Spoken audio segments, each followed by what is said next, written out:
시편 119편 145절부터 152절 말씀을 함께 말씀을 봉독합니다.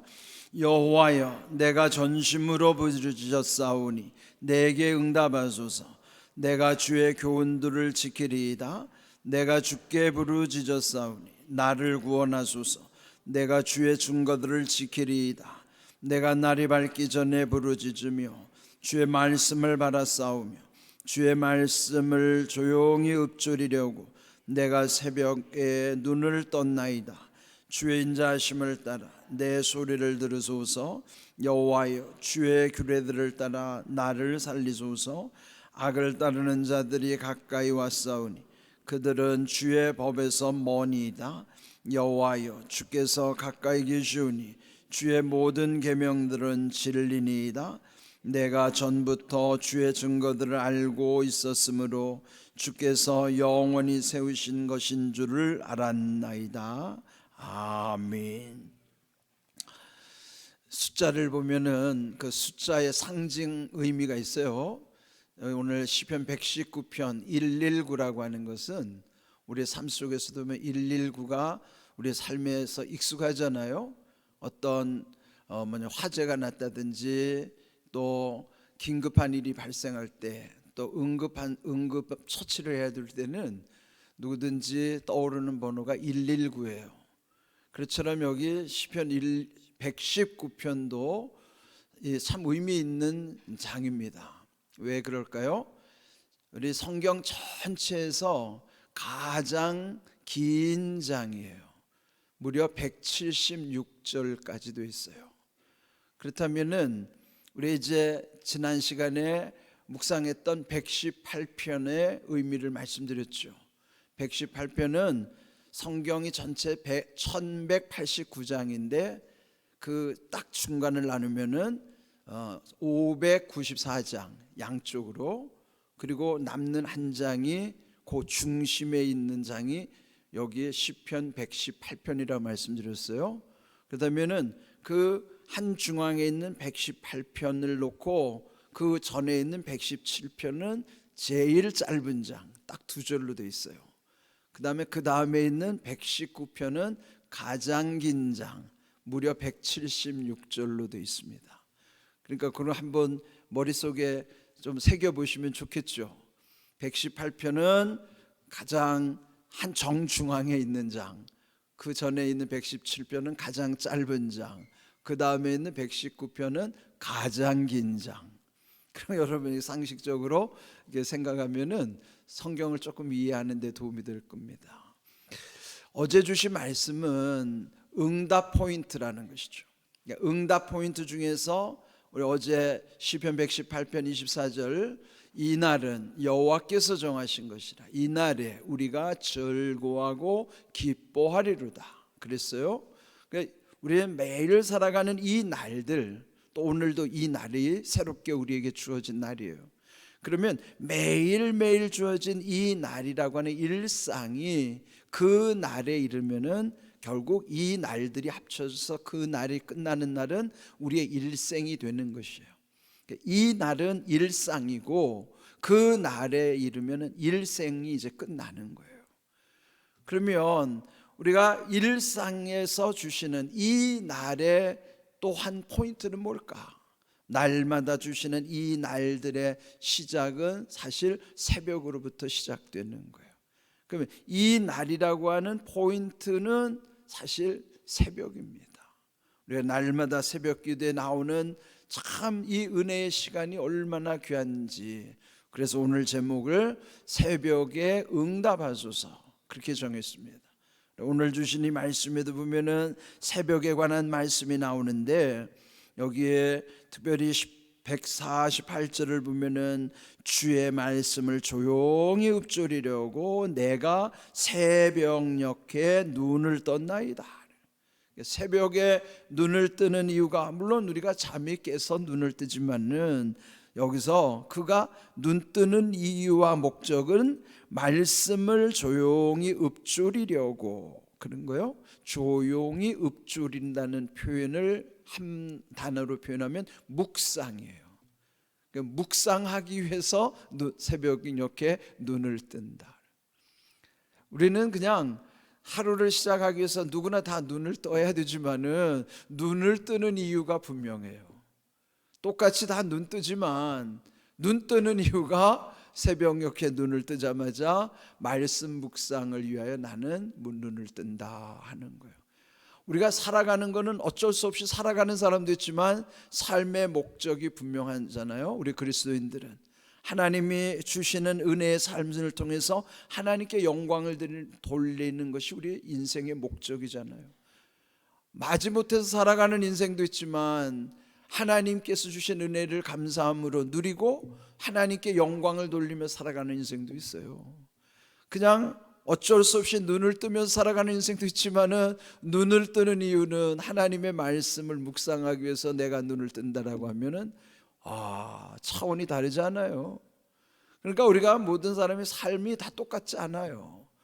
그 삶의 목적과 삶의 목표들이 다 다른 것처럼 오늘 여기 주신 말씀처럼 우리가 왜 눈을 뜰까? 정말 이 말씀 묵상 가운데 나도 눈 뜨는 이유는 새벽녘에 말씀 묵상을 하기 위해서 내가 눈을 뜬다. 이 표현을 하나님 얼마나 기뻐하시겠어요. 그런데 그 앞에도 보면은 또 147절 날이 밝기 전에 라는, 날이 밝기 전에 뭐예요? 그 새벽이에요. 이 날이 밝기 전에 새벽에 부르짖으며 주의 말씀을 바라 싸우며, 부르짖음은 간절한 기도요, 그 다음에 그 기도와 함께 하나님의 말씀을 바라는 거예요. 그냥 소망하는 것이죠. 하루의 시작이 하나님의 말씀을 묵상하면서 부르짖어 간절히 기도함으로써 하루를 시작하는 삶이 얼마나 귀한 일이에요. 하나님과 늘 통하는 삶이죠. 말씀을 통해서 그분의 말씀을 듣고 그분의 내게 주신 음성을 듣고 기도함으로써 내 모든 것이 하나님께로 올라가게 하고, 말씀은 위로부터 내려주시는 것이지만 기도는 아래서부터 위로 올려드리는 거예요. 위에서부터 내려주시는 은혜와 아래서부터 올려드리는 이 말씀과 기도의 삶이 날마다 이 날은 하는 그 일상 속에 우리 하나님께 그 모든 것이 연결된다고 하면 얼마나 귀한 일입니까? 그런데 여기에 145절 읽은 것을 보면은 이렇게 하루를 시작하는 데 있어서 중요한 게 뭐냐면은 내가 전심으로 부르짖었사오니 내게 응답하소서. 응답은요, 물론 하나님이 우리의 기도를 다 들으시죠. 근데 응답하고 허락하시는 중요한 비결은요, 전심으로 구할 때요. 전심이라는 전자는 온전전자예요. 온전한 마음으로. 그러니까 온전한 마음이라는 그 전심으로 하나님께 기도하라는 건요, 거짓 없는 마음, 정말 순수한 마음, 진실한 마음으로 하나님께 구할 때 하나님은 그 기도를 다 들으시는 것입니다. 우리의 무엇보다도 우리의 마음은 온전한 마음이 되어야 돼. 전심으로 구해야 됩니다. 거기에 거짓 없는 진심과 그 온전한 마음, 전심, 진심으로 전심으로 하나님께 구할 때 하나님께서 응답하신다는 사실을 우리는 주의 교훈을 지키리다는 주의 교훈을 우리가 깨닫게 되는 것입니다. 또 이렇게 귀한 은혜를 우리 마음에 새기면서 정말 우리의 이 성경을 보면요, 새벽을 강조하는 말씀들이 얼마나 많은지 몰라요. 이스라엘 백성들의 역사에서 참 중요한 게 출애굽 역사거든요. 그 출애굽의 과정에서도 보십시오. 그 출애굽의 과정에 보면은 그들이 그 홍해가 갈라지는 것도 새벽의 역사고, 또 하늘에서 만나가 내려지는 것 시간도 새벽이고요. 그들이 요단을 건넌 다음에 여리고성이 무너지는 것도 새벽에 무너지게 하시고, 예수님의 부활 사건도 새벽에 일어나는 거예요. 그런 모든 성경의 중요한 사건들이 새벽에 일어난다고요. 그렇다면 이 새벽이라고 하는 시간은 하나님이 역사하신 시간이고, 하나님이 여기서 기도하는 것처럼 전심으로 새벽녘에 날이 밝기 전에 부르짖은 기도에 하나님이 응답 주시는 거예요. 그러니까 여러분, 이 새벽에 이 중요한 하루의 일상의 포인트, 응답의 포인트는 새벽이라고요. 이 새벽을 여러분 놓치면 안 돼요. 새벽을 귀히 여기셔야 됩니다. 또 우리 이 시편 46편에도 보면요, 그 귀한 말씀 함께 읽어볼까요? 하나님이 그 성중에 계심에 성이 흔들리지 아니할 것이라. 새벽에 하나님이 도우시리로다. 아멘. 하나님은 새벽에 도우신 하나님이에요. 그 성에, 그 성중에 계시다는 사실과 그 성이 요동치지 않는 하나님 지켜주신. 그런데 여기서 강조하는 것은 새벽에 하나님이 도와주신다는 사실을 강조하는 거예요. 여러분, 이 새벽은 하나님이 기도를 들으실 뿐만 아니라 우리의 모든 기도 가운데 함께 하시고 나의 연약하고 나의 부족함을 도와주시는 하나님이세요. 새벽에 도우시는 은혜를 여러분들 누리시기를 바랍니다. 그동안 이 예수님도 새벽을 얼마나 귀히 여기셨는지 몰라요. 마가복음 1장 우리 함께 또 읽어봅니다. 새벽 아직도 밝기 전에 예수께서 일어나 나가 한적한 곳으로 가사 거기서 기도하시더니. 그랬어요. 예수님도요, 하루의 시작이 새벽, 그것도 아직도 밝기 전에, 그런 미명이라고 그러잖아요. 그러니까 이른 새벽에, 이 새벽 아직도 밝기 전이라는 건 우리 시간으로 말하자면 새벽에 2, 3시쯤이라고 볼 수 있는 거예요. 예수님이 그 2, 3시에 일어나서 또 한적한 곳을 찾으셔서 하나님과 예수님 사이에 깊은 대화의 시간, 기도하는 시간을 우리에게도 보여주신 거예요. 여러분, 이 새벽 시간은요, 예수님도 하나님과 아주 친밀한 그런 깊은 대화 속에 그 시간을 보내신 것입니다. 우리가 가장 닮아야 될 분 예수님이잖아요. 우리의 모범은 예수님이란 말이에요.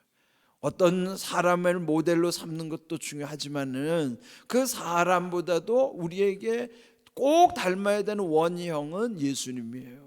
예수님이 어떻게 하셨는가, 예수님이 어떻게 말씀하셨는가, 우리에게 중요한 것처럼 예수님이 어떻게 하셨는가 하면 새벽 아직도 밝기 전에 한적한 곳으로 가셔서 하나님과 깊은 대화의 시간, 기도하심을 우리에게 이렇게 성경 속에 또 기록해 주신 거예요. 그러니 우리도 이 새벽이 얼마나 귀한 것인가. 하루에 이 하나님이 응답하시는 시간, 하나님이 도와주시는 시간, 하나님이 역사하시는 시간, 여러분이 얼마나 이 귀한 이 기도라고 하는 기도의 응답의 포인트는요, 이렇게 우리가 이 말씀대로 순종하는 거예요. 이번에 이 새벽에 여러분이 하나님께 부르짖어 기도하는 모든 것을 하나님 듣고 계시다는 사실을 기억하십시오. 그러므로 여기에 결국 우리가 읽은 마지막 152절에 내가 전부터 주의 증거들을 알고 있었으므로 주께서 영원히 세우신 것인 줄을 알았나이다. 전의 과거뿐만 아니라 미래에는 영원한 것, 영원히 세우신 그 언약을 확실히 깨달아 알게 된 것을 고백하는 내용이에요. 여기서 강조하는 것은 말씀과 기도라고 하는 것, 우리가 대화라고 하는 것은 듣고 말하는 관계잖아요. 그러니까 말씀과 기도도 듣고 말하는 관계예요. 말씀은 들려주시는 것, 기도는 주님께 말하는 것, 그게 대화하잖아요. 소통하는 거예요. 그게 안 되는 것은 뭐예요? 안 통하면 불통이라고 그러잖아요. 그러니까 통하지 않는 불통의 관계가 답답하기도 하고 힘들기도 하고 괴롭기도 한 거예요. 통하면 문제 없죠. 안 통하니까 문제인 거예요. 하나님과 우리 사이가 불통의 관계가 안 되도록 하려면은 여러분의 말씀을 통해서 음성 들어야 되고 기도를 통해서 여러분의 마음에 있는 것들을 하나님께 다 쏟아내시고 부르짖을 수 있는 관계, 그 모든 것이 허용될 수 있는 관계. 세상에는요, 뭔가를 하나라도 말하려면 눈치를 봐야 되고 또 조심스럽고 그런데 하나님 앞엔 조심스러울 것도 없고 눈치 볼 것도 없어요. 얼마나 자유해요. 내가 무슨 말이든지 다 쏟아낼 수 있는 분, 그 하나님 앞에 이 새벽에 우리의 찬송의 가사에 보면은 내 마음을 쏟아놓으라 그러잖아요. 우리의 마음을 쏟아놓을 수 있는 하나님이 계시다는 게 얼마나 귀한 일이에요. 우리가 이 새벽의 시간, 이 날은 여호와께서 정하신 것이라, 이 날에 우리가 즐거워하고 기뻐하리로다. 그래 날마다 이날 이날이 즐거워하고 기뻐할 수 있는 일은요, 주님과 통할 수 있기 때문이에요. 이 날의 포인트는 새벽이다. 새벽에 응답하시는 하나님, 새벽에 도우시는 하나님, 여러분 그 귀한 은혜를 날마다 누리는 삶이 되기를 주님의 이름으로 축복합니다. 아멘.